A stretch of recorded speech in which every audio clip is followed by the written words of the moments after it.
নমস্কার বন্ধুরা, হেসেল বনলক্ষীতে আপনাদের সকলকে স্বাগত। আজকে আমি বানাবো নরম তুলতুলে আমের কেক। আর দেখুন বন্ধুরা, দেখেই বোঝা যাচ্ছে কেকগুলো কতটা নরম তুলতুলে হয়েছে।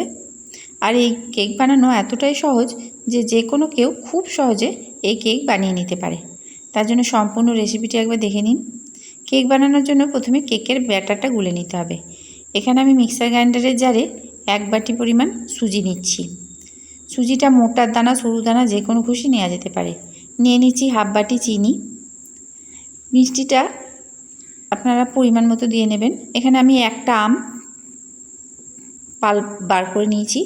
গোটা আম হলে গোটা আম দেওয়া যাবে, তবে আমার পাল্পটা বার করা ছিল বলে আমি এই আমের পাল্পটাই দিয়ে দিলাম। দিয়ে দিচ্ছি 1/2 বাটি পরিমাণ দুধ। এখন পুরো দুধটা দেবো না, 1 বাটি নিয়েছি, কারণ পরে যদি লাগে তো দেব। এখন আমি 1/2 বাটি দিলাম। এটা এখন একটা খুব ফাইন পেস্ট বানিয়ে নিতে হবে। এর মধ্যে দিয়ে দিচ্ছি 1/4 বাটি সাদা তেল। সব কিছু একসঙ্গে দিয়ে একসঙ্গে পেস্টটা বানিয়ে নেব। হাতে করে ফাটার দরকার নাই, তাই খুব তাড়াতাড়ি হয়ে যাচ্ছে। এইভাবে কেকের ব্যাটারটা বানিয়ে নিতে হবে। এটা 10 মিনিটের জন্য রেস্টে রাখবো। সেই ফাঁকে কেক যে বাটিতে বসাবো সেই বাটিটা তৈরি করে নিচ্ছি। বাটিতে 1 চামচ সাদা তেল দিয়ে তেলটা গোটা বাটিতে মাখিয়ে নিতে হবে। তারপর আমি এখানে দিচ্ছি সাদা পেপার, এমনি সাদা কাগজ আমি নিয়েছি, কোনো ব্যাটার পেপার ইউজ করছি না। এটা এখন কাগজগুলো গোটা বাটিতে বেশ ভালোভাবে লাগিয়ে নিতে হবে। গোটা বাটিটা যেন কভার হয়ে যায় সেইভাবেই কাগজগুলো লাগিয়ে নিতে হবে। আর ততক্ষণে সুজিটাও রেস্ট হয়ে গেছে 10 মিনিট। এখন আমি কেক যাতে বসাবো সেই কুকারটা গ্যাসে বসিয়ে নিচ্ছি। কুকারটা খুব গরম হতে হবে, গরম করে নিচ্ছি। আর তার মধ্যে একটা স্ট্যান্ড বসিয়ে নিলাম। এবার আমি কেকের ব্যাটারটা একটা বাটিতে নিয়ে নিয়েছি। এর মধ্যে দিয়ে দিচ্ছি 1 চামচ পরিমাণ বেকিং পাউডার আর দিচ্ছি 1/4 চামচ বেকিং সোডা। এটা এখন খুব ভালোভাবে মিশিয়ে নিতে হবে। ওইদিকে কুকারটা আমি গরম করতে দিয়েছি।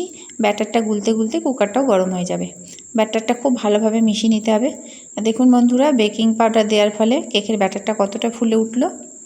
এখন এই ব্যাটারটা আমি ওই কেকের বাটিতে ঢেলে দিচ্ছি। যে বাটিতে কেক বসাবো সেই বাটিতে সম্পূর্ণ ব্যাটারটা ঢেলে দিচ্ছি। এই কেক বানানো খুবই সহজ আর খেতেও খুবই ভালো হয়। একবার না বানিয়ে খেলে বুঝতেই পারবেন না যে কেক খেতে কতটা ভালো লাগে। বাচ্চাদের তো খেতে খুবই ভালো লাগবে, তাই এইভাবে কেক বানিয়ে নিন। ভালো লাগলে ভিডিওটিকে অবশ্যই লাইক করবেন। ব্যাটারটা ঢেলে দেওয়ার পর এইভাবে একটু বাটিটাকে ট্যাপ ট্যাপ করে দিতে হবে যাতে কোনো বাতাস ঢুকে না থাকে। কুকারটা গরম হয়ে গেছে। এখন কুকারের মধ্যে বাটিটা সাঁড়াশি দিয়ে ভরে দিলাম। সাঁড়াশি দিয়ে অতি অবশ্যই ভরবেন, না হলে হাতে কিন্তু ছ্যাঁকা খেয়ে যাবেন।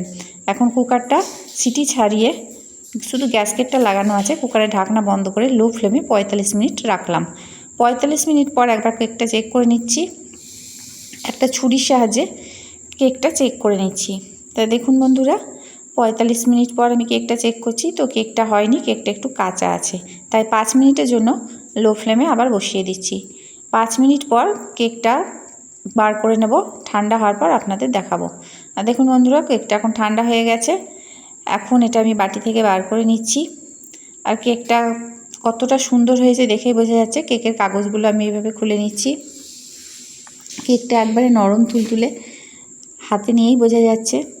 এখন তাও আমি একবার হাত দিয়ে টিপে দেখাচ্ছি কেকটাকে। দেখুন কেকটা কতটা স্পঞ্জি হয়েছে, একবারে নরম, মুখে দিলেই মিলিয়ে যাবে। এখন কেকের তলারটা দেখুন, কেকের তলারটাও একটুও পড়েনি। তাই কুকার থেকে বার করে নেবেন সঙ্গে সঙ্গে কেকটা হয়ে যাওয়ার পর। যদি কুকারে থেকে যায় তাহলে কিন্তু হিটে কেকটার তলাটা পুড়ে যেতে পারে, তাই কেকটা হওয়ার সঙ্গে সঙ্গে কুকার থেকে বার করে নিতে হবে। এখন আমি কেকটা কেটে দেখাই। দেখুন কেকটা দেখেই কতটা লোভনীয় লাগছে। তাই আসুন বন্ধুরা, এই রকমভাবে কেক বানিয়ে নিন। যদি ভিডিওটি ভালো লাগে তাহলে অতি অবশ্যই সাবস্ক্রাইব করে দেবেন। পাশে থাকা বেল আইকন তার সাথে প্রেস করে দেবেন যাতে আমার নতুন নতুন ভিডিও আপনাদের মোবাইলে আগে পৌঁছায়।